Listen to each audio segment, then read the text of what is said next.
In a world of endless noise, one sound cuts through. GC Radio Hub. Your world, your sound. Imagine your favorite voices following you everywhere. From your smartphone to your car, your smart TV, even your virtual assistant. GC Radio Hub connects you to a universe of content. Check out our wonderful interviews on Apple Podcasts, Spotify, and iHeartRadio live music shows and podcasts. All at your fingertips. Android TV, Apple TV, Roku, Fire Stick TV. We're there wherever you are, because the only way to stay connected is to get connected.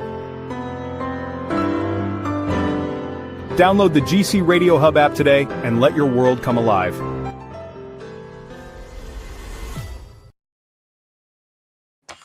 Hey everybody, how you doing out there? This is your cousin Chief from GC Radio and also Square Ring Magazine. And today we have a wonderful guest on the platform and a lot we're going to cover and expose you to. Tomasz Janas is here. And how you doing today? Thank you very much. Thank you very much for having me. It's a pleasure. So, where are you from, Tomasz? I'm originally born and raised in Poland. I moved away. I was probably 16 years old. I went to play professionally in Germany. So I left home very early. Okay. And then from Germany, where'd you migrate to? From Germany, I was in a brief station in Holland, and then from Holland I went back to Germany, and from Germany then I went for quite a few years in Greece, in Athens. So I spent majority of my playing career there, and then I sustained quite a severe injury, what kind of was unfortunate, but ended up my career as a player a little bit premature. Okay. So what all the sports that you played and then you're involved in? I was always a multi-sport athlete, but in my family, there's quite a few of us who play pro football, pro soccer players. So for me and my brothers, my cousins, my uncle played in the World Cup in 1982 in Spain. It was Poland, I believe it was a third in that World Cup, and then he plays in Mexico 1986. And then he was a head coach of Polish national team in the World Cup, and then it was in the 2010, I believe, in South Korea as well. Oh, in America, we're kind of we're kind of selfish. We think of football, the pigskin, the big H, is the biggest sport and the biggest thing to us. But it's a drop in the bucket. Overseas, you get 100,000 people easily to go to a soccer game, and sometimes millions. Yes. And soccer is really the world sport, not football, not basketball. What's the biggest arena you ever played in? What was it like? My biggest arena I was in an under 16 national team, under 18 and Polish national team. We're playing a brand new. It was opening stadium. It was a brand new state of the art in Poland. Just post-communist system, they built this massive 80,000 stadium. It was brand opening. We didn't see that before. So we played before our first senior national team. It was 82,000 people in the stadium when we played against Germany. Wonderful. So, when I was a kid and playing flag football, then I wanted to play tackle, and then I always said I wanted to play a night game because the lights were on. But being in soccer, you guys got these amazing fields, man. What was the thrive or the intensity to play in one of the major arenas? I mean, playing at nighttime with the lights on is one thing, but playing in a grand coliseum is totally different. Well, I think that one of the things is, as a child, you always dream, and your dream is always to play under the lights. That's the reality of it, and you always imagine you being in front of the thousands of people, and the lights are going to be in, and you're going to be a hero. That's not usually how it happens, because usually it takes a long road to get there. But when I got called in, and I was substitution goalkeeper against Germany, and I remember when they made the substitutions in the halftime just before the penalty shot, like my legs just give in. Like the electricity in the stadium, on the bottom of that stadium, is so massive, and I still got to walk from the half a field to the net, and that was very surreal for somebody who was barely 16 years old. Wow, man, that's a great deal right there.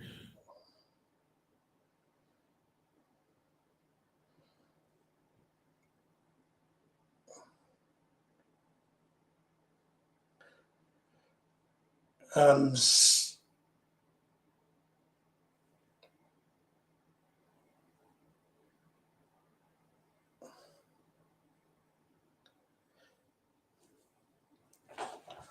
I'm sorry, I can't hear you.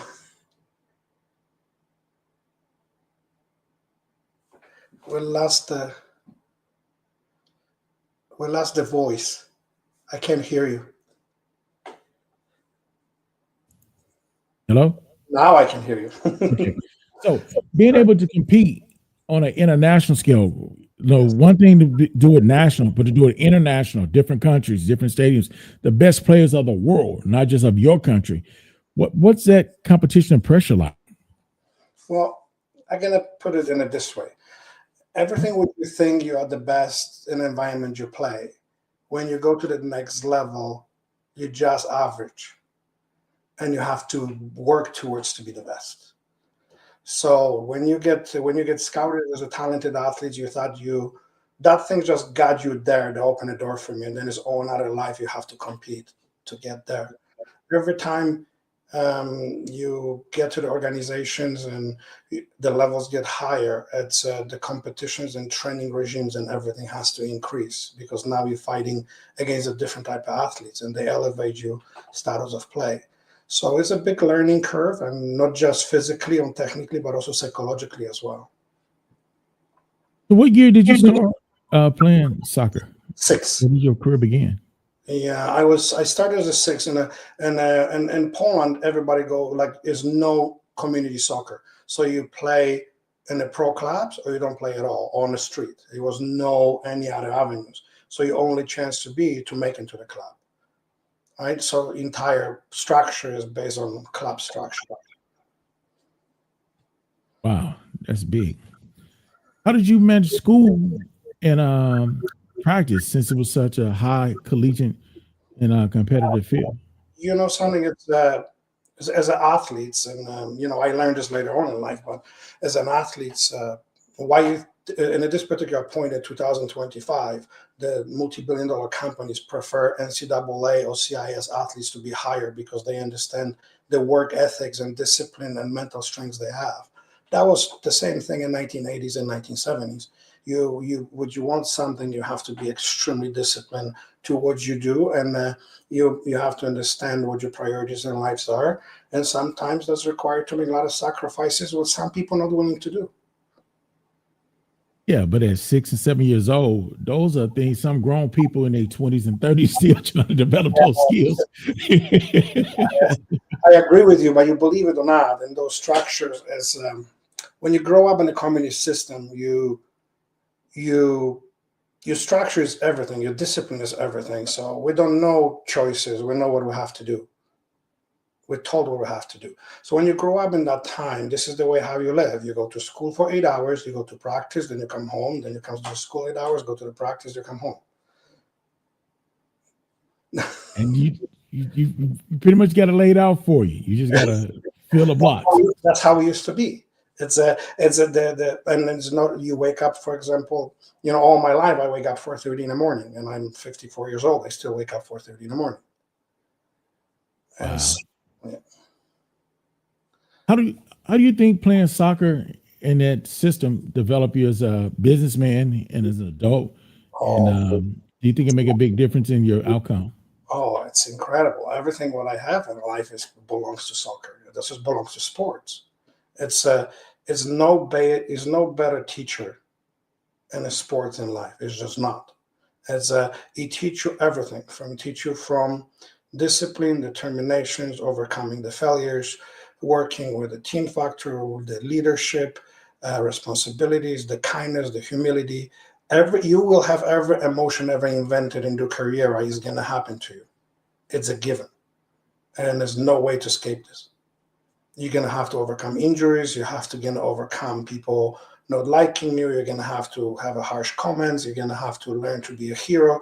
You're going to have to temper your ego. It's a lot of things you're going to have to learn to do and remain humble. Understand you got to perform every single day because there's not a 10,000 players who wants to be in your place. People don't understand that, no matter how good you are, no matter how dedicated you are, most likely your chances are better to hit the lottery than to go pro. So it's a true dedication. It's a constant improving thing.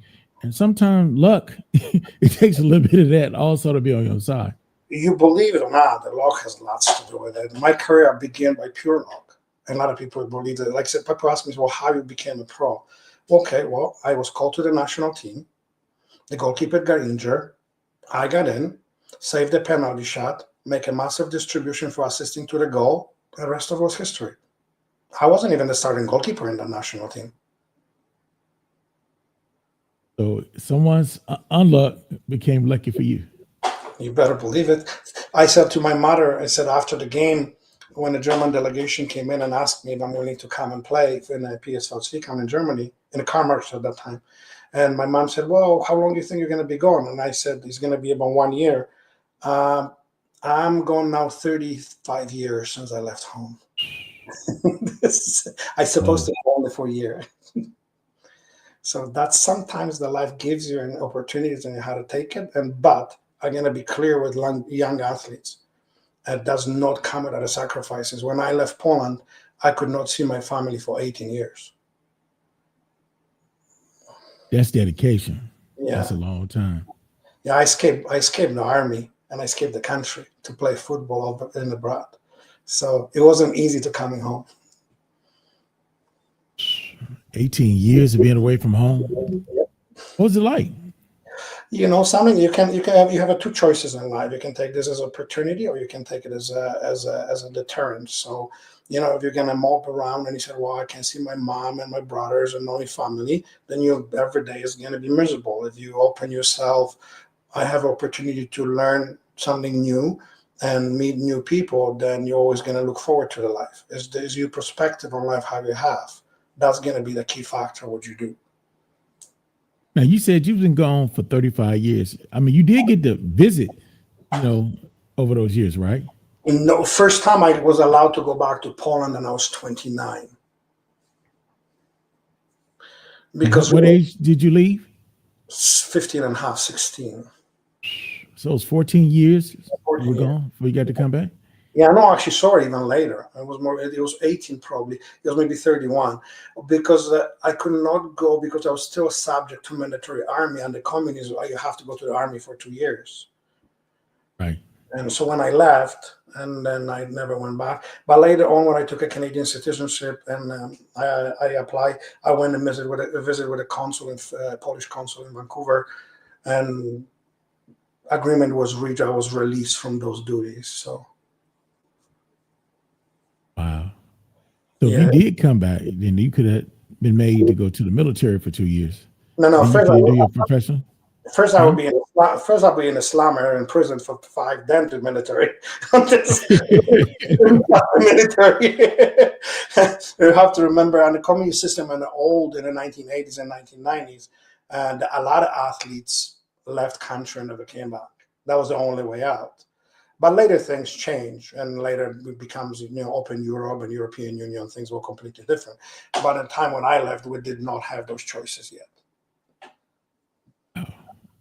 And how lucky we have it. You always think you get rough until somebody comes along with and they're rougher seas. And you realize it's not as bad as it seems. And I'm glad you tell this story because everybody think things is easy. There's a lot of sacrifices, a lot of dedication, a lot of hard work. And along with not being alone with your family, being in another land, being somewhere else, you have to constantly compete against the world's best, not your neighborhood or the town's best, but the best in the world. Well, I'm sorry. Go ahead. Yeah, I said, and I don't want to jump too ahead to it, but a lot of athletes, I think, are very complex to their own talent, and what they need in the world sometimes is something what they're not ready for yet, and I always keep telling them, he said, when you do, if you have a purpose in life, you have to commit it yourself and be prepared. You're going to sacrifice more than you actually think you will. So let me ask you this, Thomas. What would you say out of your experience? What enabled you the most to be successful after sports and do what you're doing now? It's only one thing. It's really is this, and every coach in the world is going to tell you is a work ethics. It's not a talent. It's not your knowledge. It's a work ethics who persevere through hard work. It was beautiful interview. The one of the not long ago, one of the basketball coaches was asked in the national television, and he said, "When you teach the defense, do you prefer the technique and tactics versus the attitude and hard work?" And hard work will always outwork the talent. Always. The talent without a hard work is just a prospect of something to happen. But that's pretty much it. Now, a little bit, you've only given us a little insight about you. There's a lot more than just a great soccer player. There's coaching, event management, web design, sports marketing, strong business development professional, graduate from the University of Delaware. I mean, it's a little bit more to your story. So when he says dedication, determination, folks, he's not lying. It's a lot to come, and it's constant learning. He said, you don't settle. You have to push yourself and absorb and be open to grasp new things and new concepts. I mean, what did you see yourself doing when you stopped playing sports? What was in your psyche or vision? You know, I have to be honest because I think everybody thinks this is a glory. Before we come back into what I am today, after I retire, I went through the massive depressions. I was treated here. I flew to Canada and I was treated by Dr. Meekin, psychiatrist. And when you were trained entire life just to be an athlete, and suddenly all that thing was taken away from you. And at that particular moment, your entire life disappears. Your identity disappears. I was no longer knew who I was and what I gonna do. So I slipped into massive depressions. I was fluent here, what I was treated by. I was very lucky to meet a doctor who really kind of recognized this pretty fast and was treating me for about 24 months.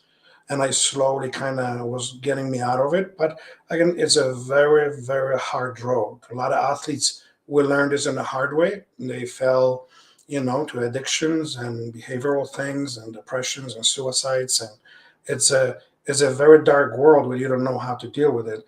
Now, in today's age in sports, we have agents, we have managers. We In the old days, well, that was not available to you. It was you. As long as you perform, you will commodity, and sooner you stop performing, you will ability. Wow, man, that's deep. So after you get out of your depression, when did you go back to school, or what gave you the insight to do the sports management? And what exactly do you do with sports management? Well, it's my particular part is I love doing something where nobody touches. So I solve the problems who some people don't want to solve. So in the sport management for me is I went in doing the master coach and leadership master degree in the coaching and leadership and the sport management from University of Delaware. That was like a final aspect of it. Before that, it was a lot of different educations I have. I did a bunch of licenses in Europe, I licenses in US. I did a goalkeeping pro license in US. I had a great mentors um, in US on the US Olympic Committee. Andrew Donnery out of Sacramento, who was an amazing mentor for me in my master program. Dr. Robinson, who was I worked with at University of Delaware. I was very lucky to have an enormous amount of great mentorship. It was a long time ago when I came here. I met the gentleman. He actually was the one who opens the door for me to become a professional coach. We were working together in University of Alberta. We were teaching an academy and training the athletes, and his name is Pasquale De Luca. And he was a Canadian national player. He was defender. I think it's the 1994 Olympics, if I'm not mistaken, in Atlanta. And he brought me along and showed me how to coach the professional teams. And since then, I knew if I want to do this, I have to be very educated to do this. The athletes are extremely smart.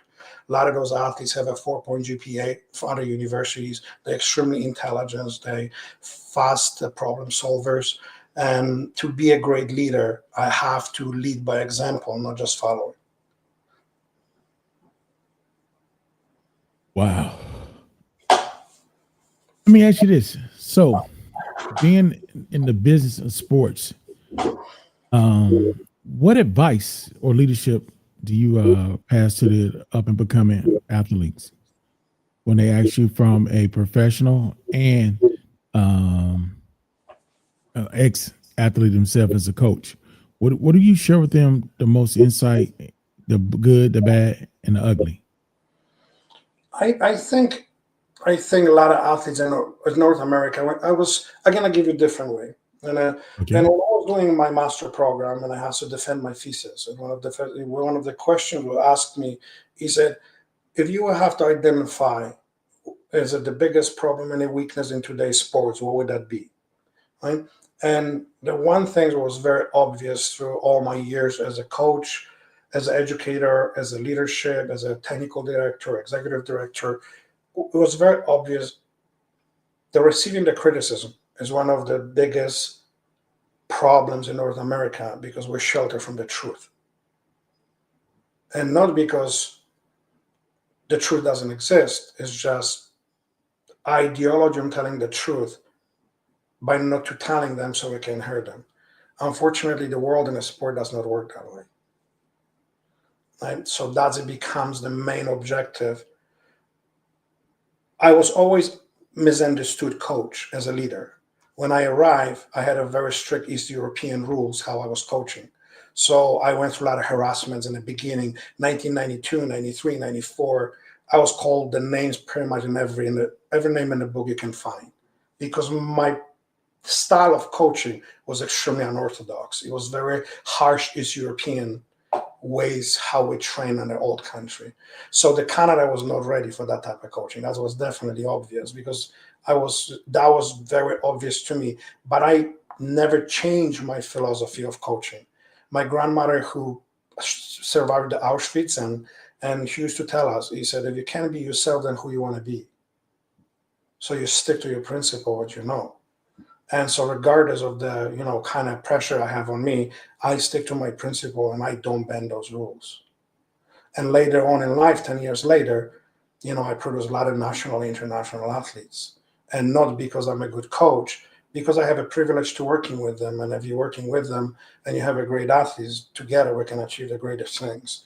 And at the end of the day, I can only open the environment for the athletes to succeed, but I can't do for them. That's a $1 million question challenge. How do you connect the dots? It seems like a dangling carrot is so close, but it's so far away. How do you get a grab of it? So it's the one thing is what is very important is, and I think something what a lot of parents' educations will become in North America and athletes' education as well, and so as a coaches for that matter. We always teach technical and tactical abilities to play or perform in any type of sports.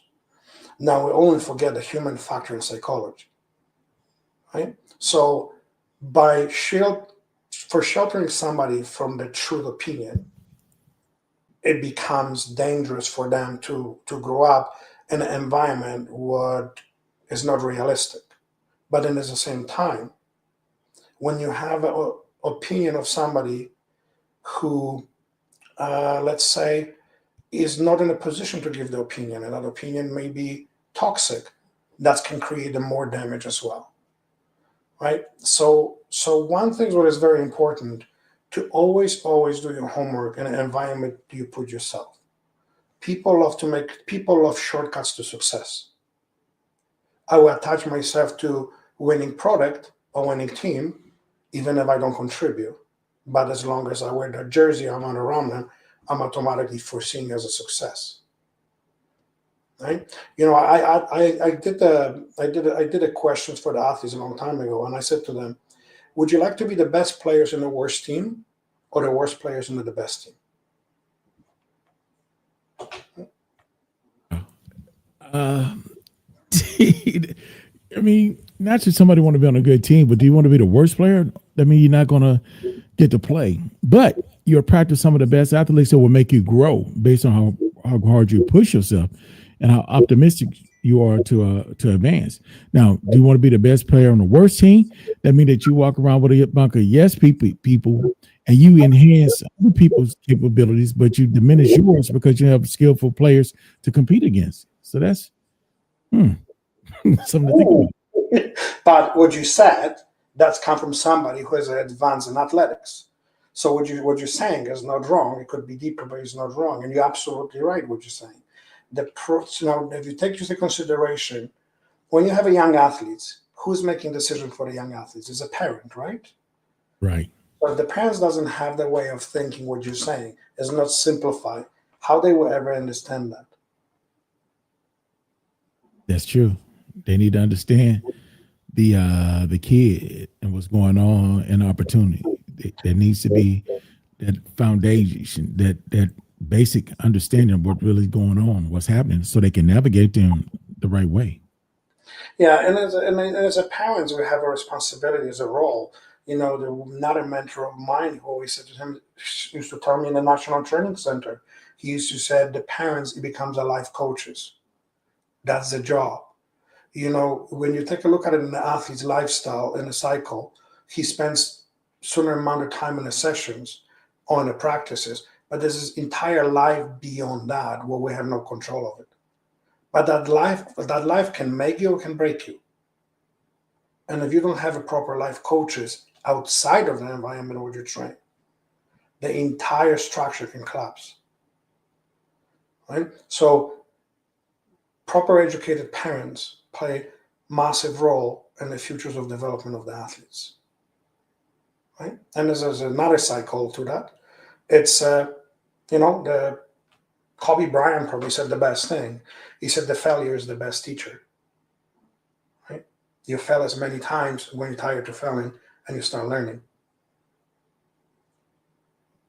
Well, that's part of it. That's part of it. And the big part of it. But there's a small piece that you're living out. When you have those failures, you got to change that L from a loss to a learning tool. Mm-hmm. And that mentality will elevate you to greatness. Because when you just say, I keep failing, I keep failing, I'm broken, I can't fix this, I can't do anymore, you're done. But if you keep saying, I can do better, I might not know everything to do, but I know what not to do. And that lifts you up. So you got to take the unsuccessful attempts and use them as learning curves and tools to do better.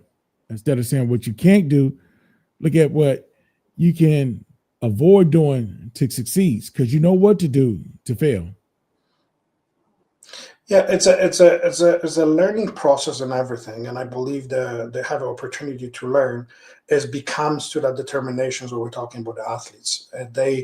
If you're on that path, you will find a way to become better. But it's very important to also be in the right circle of people, because as you know, the outside influence everybody has an opinion, even if opinion is not granted to have. Thanks. Right. So, I used to say to my uncles, I said, in our family, few of us play in the national team, and every time we used to come in, and I come from a very small farm, like 320 people. And it's like we used to come into the farm, and uncle sits down and used to tell us, oh, I saw you on TV. He said, man, you suck. You should do this and you should do that. And I was like, wow, it's nice to be a coach with the rubber shoes and freaking on the couch. So I said, that's great. My father used to tell me, don't be a Monday quarterback. I used to say, what do you mean? The game is on Sunday. So don't sit down and watch the whole game and talk about what could have been done after the fact. Everybody could do that. How about preparation before the game, during the game, the transition, the reconstruction of the strategy. Anybody could sit down and say, I wouldn't have ran that play. You should have threw it that play after you see what the defense and after what the results were. So life is full of Monday quarterbacks when the game's on Sunday. That's right. I love those are the best. But that's still a lot of argument in the family in the Sunday dinner. You know how that works. Right. There's a competition, but that's a learning process in life, and we all have to go through it. That's true. That is a true statement right there.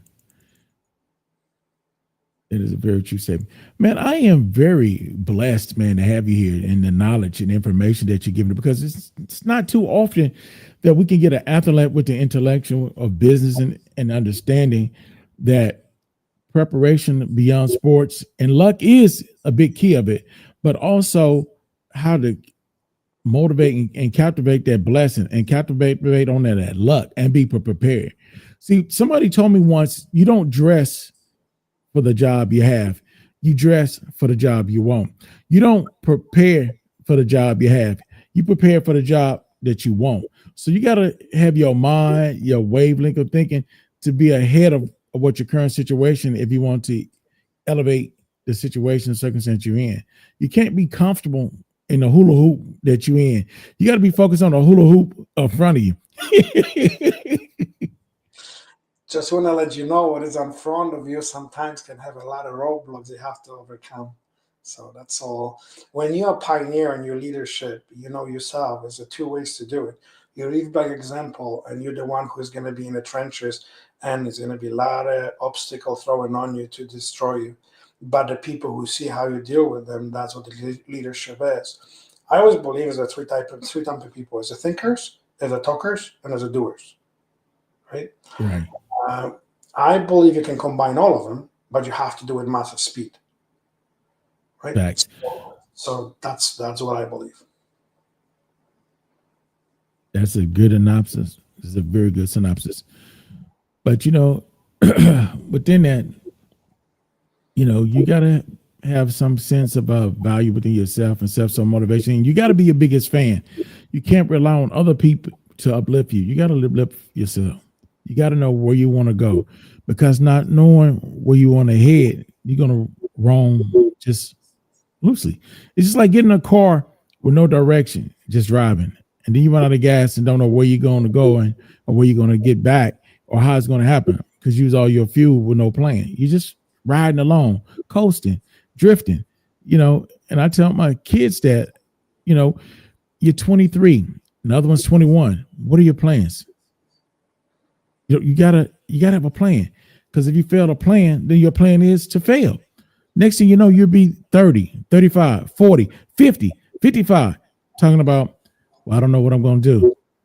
Then death. Then you're going to go your whole life drifting. You got to have some sights. You got to have some kind of direction to build on, to reach after. And those hurdles are there for a reason. It's a testament, and it's a kind of like the entry fee. You don't get in the club or the restaurant, the movie without paying. So you got to pay dues. It's not going to happen. If this is going to happen for everybody, then everybody be there. That's kind of like that new theory: every kid get a trophy. Every kid don't deserve a trophy. I disagree with that. Every kid deserve a certificate, but every kid don't deserve a trophy. Don't start the conversation. It's going to be a very long podcast. That's the one thing that I'm allergic to massively. I can't go even start about that part. But it's one thing. What you're saying is it's looking to the future. A lot of people already see the outcomes, but they don't see the process. It's an easy way. Sometimes we used to, if I would have to give the advice to any young athletes or anybody aspirations to in coaching or any type of leadership skill, surround yourself with the proper mentors. I am in a virtue of a lot of people who are around me. I have all my mentors combined who I was together, people I met, people in the circles where I am. This is all those people. I took a piece of them and turned towards my own personality and redefine it to the 2025. Right? And I have some amazing mentor, Mr. Brown, Stuart Brown, Hall of Famer. He won, I believe, 7 or 11 national championship with the Edmonton Angels. And when I came to North America, he was like a father figure to me. I didn't have any family here. And when I came coaching and I learned under his guidance, not how to coach, but how to behave like a coach. Right? So it was very important. There was different aspect of, not that you can go to the courses and they would teach you the tactics and techniques and how to speak. But then there's this important aspect, and I was thrown to the bases. I start coaching the female players in the era where I never coached. I didn't even know they have a female athletes like the soccer players in Poland. We didn't have it when I left. So when I can hear the NCAA and for example, in the national teams, the women national teams was a very big thing in North America. They were pioneers in the sport. The U.S. national team and Canadian national team, they were number 1 and number 2 for decades. So one thing what I learned as a male coach of a leadership situation, you need to learn how to behave in a proper way, how to conduct yourself to be coaching those type of athletes, because they think in a different levels than you are. Those are facts, true facts. Very, very well put. I'm just thinking about my career as you telling me these things and my journey. I used to have a radio show, and then I left it for about 8 years because life started life and raising my kids. And when I'm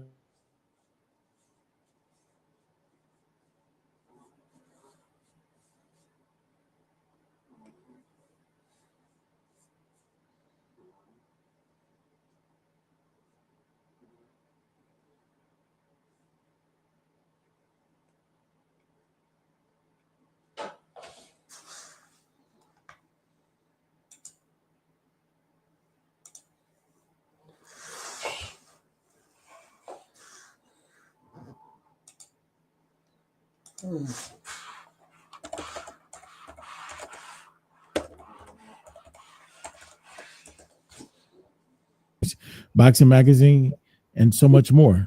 Are we back? Yeah, we're back. Okay. So like I was saying, when I wanted to do my radio show again after Life Started Life, and I was a parent of 2 kids, single parent, I wanted to look out to other mediums to put my radio show, and I couldn't find one that I wanted to do my terms with. So I had to create my own radio station. And 2 years ago, it was just me and about 15, 20 people that would listen to me. I would text everybody on my phone and hit them on social media. Today, I'm in 132 countries. I stream 1.8 terabytes every 90 days. I have 11 stations, and those numbers for one station. We have a boxing magazine. We have a marketing firm. We have 5 radio shows and a television show. And I get the luxury and privilege to work with John David Jackson and produce his show, Clarissa Shields, boxing coach, one of the greatest boxers to ever hit the ring. So, I mean, and just before our interview, I was on another podcast show before we did this and one before that. So it's not a secret to this. It's hard dedication. It's kind of like when you look at the NBA and basketball, you see all these guys that made it to the league. Some guys are good, some is average, some guys are great. And the difference is the level of commitment. They all know how to shoot a 3-point shot. The difference is the guy that stays after practice and before practice and beyond practice, keep shooting that 3-point shot, becomes better at it. And the ones that quit becomes mediocre. So even within the greatness, like you in the soccer arena and everything, you dedicated. You stayed away from your family. You put in the extra time, the extra training, physical fitness, so that you can arise those occasions. The opportunity came around. Like you said, you wasn't a star goalie, but somebody else's misfortune was your fortune, and you capitalized on that window opportunity, and that's life. It is very much so, very much so. That's what makes it fun, I guess. what the guy say? Life is like a box of chocolate. You never know what you're gonna get.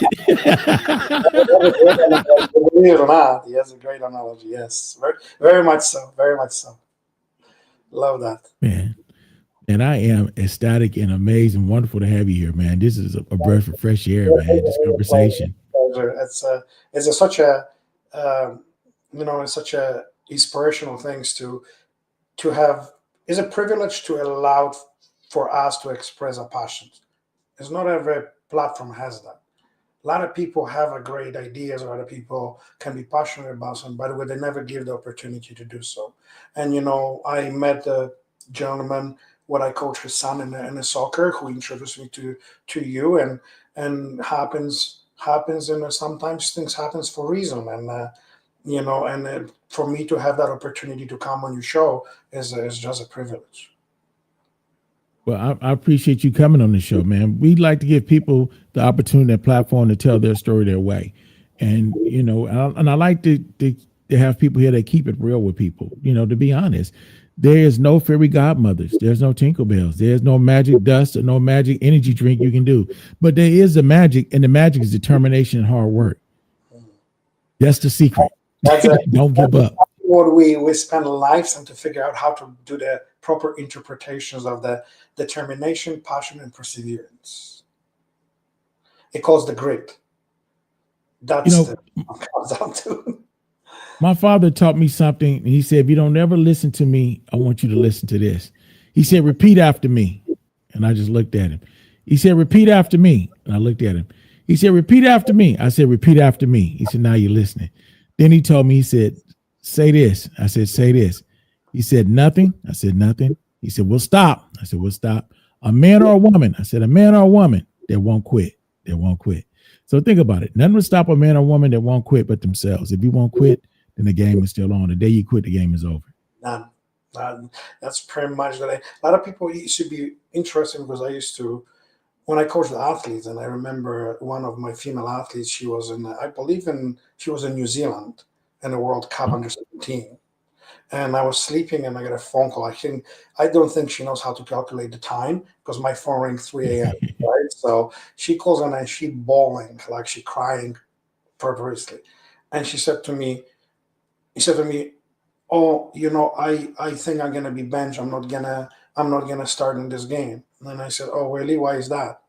And she said to me, the coach told me to get the hell out of the field, because in a warm-up I opened my foot wrong and ball roll over, and he said he kicked me out of the field. And I was like, oh, really? And I said, and what happens? I said, I went to the dressing room and I would start crying. And I said, well, let me give you a reality check. You're in New Zealand, about 25,000 kilometers away from home. Somebody chose you as a top 22 players in this country. 2 days before, he nominated you as a captain of the Canadian national team. And for some strange reason, you got a feeling you got punished. Don't you ever thought you were just in the wrong place in the wrong time for the second? you know what I mean? and then she lead the country in that game as a captain, as a starter. It's just the perceptions, how you interpret informations. Facts. Those are true facts. So do me a favor. Let the people listening right now know how they can find you on social media, websites, and contact you. How we can reach out. The one thing what I would like to talk about is it's my life dream project, who just comes in on is going to be in Vel on December 9th. Okay. As a pro athlete metrics is actually the platform who is designed for athletes. Everything what me and you talk about right now is pretty much inside in that platform. Honest. So we can be. What would you think was in your opinion, what is the biggest obstacle for today's amateur athletes?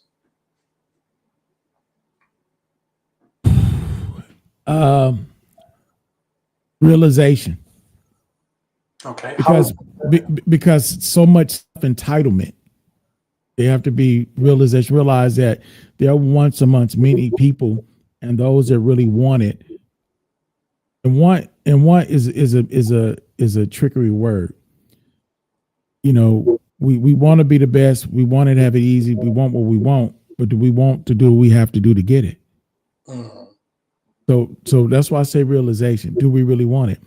There was a story about a man that met a guru, and he told him to meet him at the beach, and he came out there in a suit. And then he told him to come out in the water. He said, but I got on a suit. He said, well, take your jacket off. So he gets out there when he takes his jacket off, and the man holds his head underwater, and he's fighting to get his head back on top of water. And then he finally let him up. And he said, why did you do that? He said, I answered that after you answered this question. He said, when I held your head underwater, what did you want more than anything else in your life? He said, I wanted to breathe. He said, that's the key to success. So do you really want it? Do you need it? Do you like it? You got to realize what you really want. I spent majority of my life and being in a position of leadership and coaching and developing. And I seen thousands, tens of thousands of athletes. The one thing what I realized, I said, why is such a massive rate of failure from amateurs to pros? It's just everything what we do in life, we're relying on somebody else's opinion, how good we are and how bad we are, and what do you need to improve, and why you don't understand what to improve, or do you understand your own development? So this entire time, I was very frustrated because parents, as you said, parents have an opinion how great the children are. Right. So, in your opinion, what qualification parents has to state that opinion? Well, their opinion is based on their perception and their level of understanding. But a lot of their understanding is not what it's going to take to get them, to the next level. The coach, and it's also based on their experience. If I only played high school ball, I can get you to the high school team. If I played college ball, I might be able to get you a little bit further. But if I've never been in the pro league, I have the resources or the experience of that, then I can't give you what I don't have. I have to pass the baton, and some of them don't want to do that. So yeah, everything what you said is absolutely correct, and this is something that's why so many athletes fell between the cracks and never had the opportunities to achieve the full potential.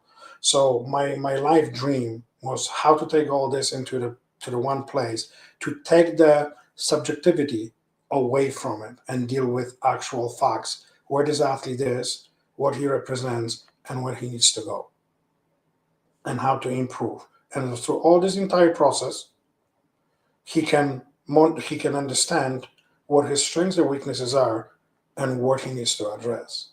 And that's how I spent 4 years to writing everything about centralized, standardized testing protocols. And I created first in North America the platform who will have a baseline testing and across in the multiple sports. And it was never done before. We did all the research, we did all analysis, we did it in SWOT analysis in North America. The platform was created from athletes like me to the future athletes who comes in. It's everything in there is not opinion, it's a facts. It's no longer opinion. It's a facts of metrics. If you think about it, what you do every day, you wake up, what you look at it is your clock, is the numbers. That's correct. You stand up. You stand up. You have to have an equal balance to have an equilibrium so you can walk. As a numbers. When you go grab the water, how many ounces you put in up is the numbers. When you're driving the car, so what the kilometers and how much gas you put is the numbers. How much you take the money from the bank is the numbers. People don't realize it. Your entire lives are the numbers. Everything what you do is the numbers. Is the analytics in sports. People don't understand they live in a life of not everything possibly you do is you just said you have a streaming of the 1 terabyte to 1.5 terabytes is the numbers. So I took that philosophy to sport, across to multiple sports. And what I did, I found formulas and created formulas what allows me to unify testing to tell the true story and a player's passport who we're carrying him from the young to the professional.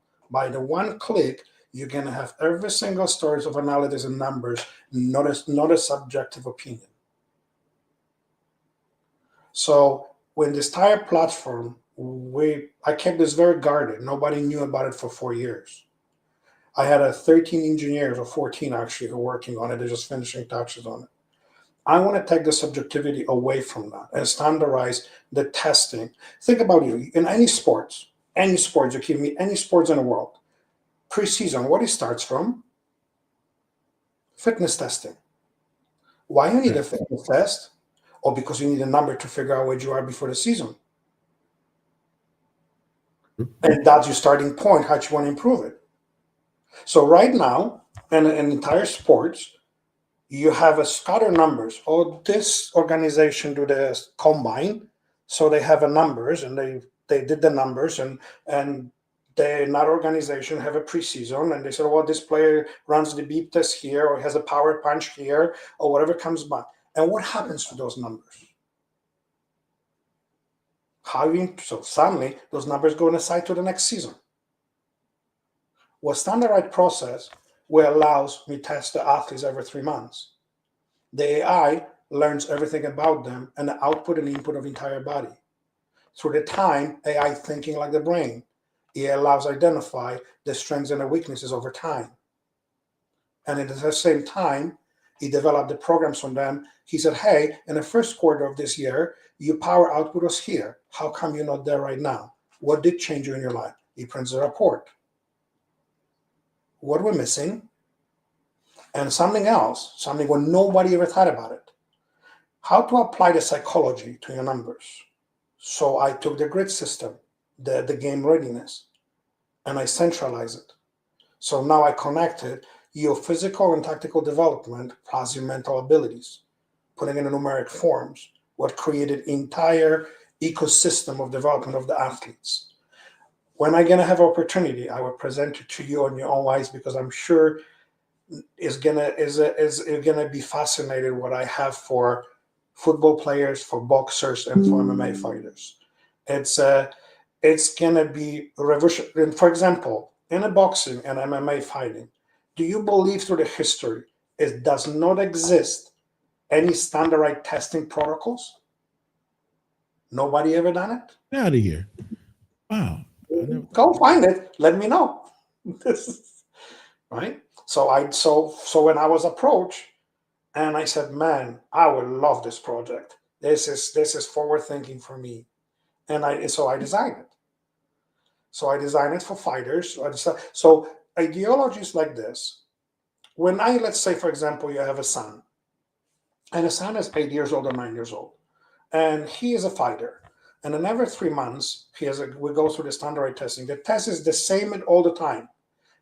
I've created the protocols for 11 different sports right now when we're speaking.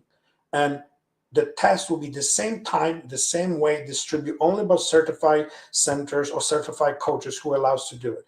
I will never, ever make this system available for people who tainted the data. Will be not allowed. And my system has an entire security background. And anybody who touch any changes, it alerts me right away. Versus comes in. So the credibility of data, see, it's like this. If you said you want to skew the numbers for your child, it's the same thing like lying to him. So I don't want that. I want to have a purity. I want to have the truth. If these athletes can develop in a certain way, those numbers will show. And then we can use it, and we use it. So I create algorithms of the AI who will learn about this particular athletes, and over time, he will learn his behavior and will predict development for the next 8 to 12 weeks and where the peak performance needs to happen and how we're going to get there. And that's pretty much, I'm the first platform in the world who standardizes to multiple sports. It doesn't exist. Man, that is amazing. That is amazing, bro. It's and I love to have opportunity to show you. We have a unveiling for private few people who comes in on a December 9th. And this is 33 years of my life is inside in that brain. But I'm going to tell you when the story came from. And I think you can appreciate this. I hope you do what I'm going to say right now. Okay? Okay. It's the movie with Kevin Costner, Hidden Figures. Okay. You know the movie? Yeah. Okay. It's a scene in that movie. And that scene unlocked entire potential how I build this platform. Okay? I'm watching this movie, and in this movie was a particular thing where he says, Kevin Costner, he said, how are we going to create the numbers to bring in the capsule down to Earth? And the scene goes like this. Maybe we're looking on this wrong. Maybe we're looking in a physical, philosophical way of the stuff. Maybe we need to looking in a numeric way. maybe this is not a new math, we have to invent it. Maybe you use old math who already exist, Oracle methods. When it came in and took the old math 100 years ago and applied it to new problem. I took it old, everything what we do for the last 100 years, just brought it to 2025 and addressed the problem who exists today. Objectivity of the athlete and his performance. So I took the old math, everyday life, to the athlete's development. And that's how it happened. Yes. And I would love to see the process, man. I'm very intrigued, man. I would love to see that be a part of that group. Absolutely. I'm more than happy to guide you personally, and I'm more than happy to can't show you all the algorithms and things what I do because we'll be giving up a lot of secret, but I will show you everything what it works. Yeah, I don't need to see the intellectual properties and that aspect, but I would like to see the physical aspect of how it works. I don't need to know your secrets, but I'm just intrigued to see that you've come up with such a concept in a theory and found a theorem, not a hypothesis, but a theorem, something that's proven that works. I'd like to see the end results. Absolutely, and you know something, it's like I believe it's gonna be a slow process. I'm gonna make sure I spend very clear time. I didn't make this for money. I know what was missing in my life. I know how many people told me I wasn't right, or I didn't make it, or I'm never gonna play. I already hear all that, right? And I also seen an athlete who fell in the crack. I was technical director, I was exec, I wasn't a coach. I seen how many great players would never became the great players because somebody said so. With that objectivity needs to be gone. Because every athlete and every child deserves a fair shot.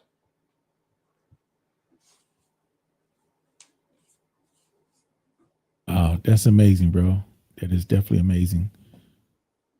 I hope you. I'm telling you, I can't wait when I can actually work with fighters and MMAs and boxers.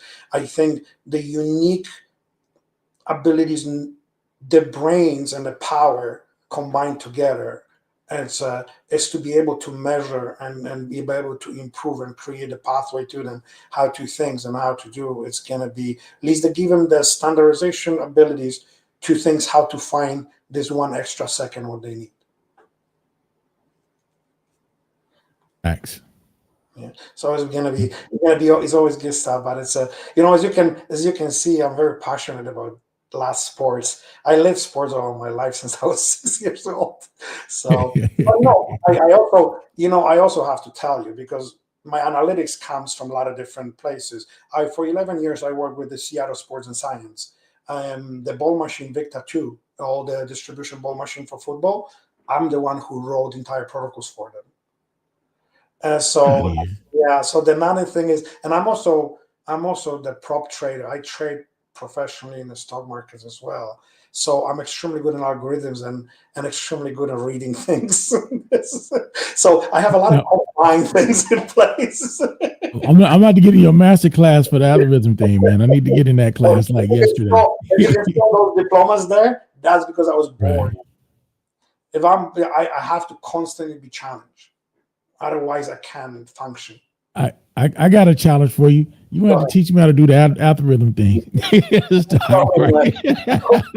gonna give you a challenge. I'll be there, man. I'll be there with you, man, all the way. Whatever you need. Listen, I'm just grateful to give me the opportunity to tell my story. It's an amazing platform, and I really appreciate it. I appreciate it. Any final words you want to tell our audience before we tap out? You know something? Just be patient. In the next week, I think that I have quite a vision, and I'm hoping by 2030, the big vision is to have a fully implemented standardized testing for all athletes. I believe there's a big things to come. I believe the athletes from the amateurs going to finally have a clear pathway to understanding how to develop, to understanding what it takes to get to the next level. And I always believe to find the right people and be in the right environment, because that's the only way how you progress in life. The toxicity is everywhere. The positivity, you wake up every day, you have two choices. You can be miserable or you can be happy. Choose your path wisely. And believe only two things. You believe right or wrong. There's no gray area between it. That comes to you participation medals and this stuff. Those things you like it or not, there's 3 outcomes in a game. There's a win, a lose, a draw. Right? So Thanks. if you believe everybody has every time the game starts or any type of event starts, you have an opportunity to do that. You have opportunity to win, to draw, or to lose. But nowhere there they give you flowers or participation ribbons because you show up. If they do, you're in the wrong sport. That's it. That's my final words. Well said. Well said. Well, I have to say my famous phrase at the end of the interview. We hope we leave you better than we receive it, with a smile on your face and grace wherever you go throughout the day. You can always catch us at gcradiohub.com, also at Square Ring Magazine, srmmag.com, or you can go to YouTube and type in GC Radio and catch all the interviews. If you don't like those outlets, we're also available on Spotify, Apple Podcasts. We're on iHeartRadio. We're on Siri, Alexa, Roku, Gemini, and all those other search engines. So you can always find GC Radio, Square Ring Magazine. I'd like to thank you guys for tapping in. Please go to the social media, check us out. Hey, don't leave us. Don't leave me. I'll be right back. We're going to close out the intro and video. And thank you guys again for tapping in. In a world of endless noise, one sound cuts through. GC Radio Hub. Your world, your sound. Imagine your favorite voices following you everywhere. From your smartphone to your car, your smart TV, even your virtual assistant. GC Radio Hub connects you to a universe of content. Check out our wonderful interviews on Apple Podcasts, Spotify, and iHeartRadio, live music shows and podcasts. All at your fingertips. Android TV, Apple TV, Roku, Fire Stick TV. We're there wherever you are, because the only way to stay connected is to get connected. Download the GC Radio Hub app today and let